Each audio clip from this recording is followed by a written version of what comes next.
Hello, Upper Arlington community. I'm Bob Hunt. I'm proud to serve as the superintendent of UA Schools, and we need your help. As you may know, we are in phase 2 of our facilities master planning process, this time looking at Hastings and Jones Middle Schools, as well as Burbank Early Childhood School. Teams of architects and community volunteers have created a first round of draft options for repairing, renovating, or rebuilding these schools, and we need to know what you think of them. Please visit our website at the link below to see these options. Keep in mind, they are just conceptual diagrams, not building designs. These show where the buildings will be and which parts would be repaired, renovated, or rebuilt.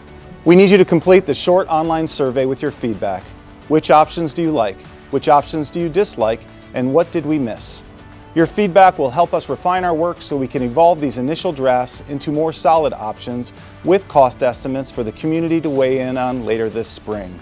Your feedback is the only way we can create a master plan that is truly a reflection of our community's wishes.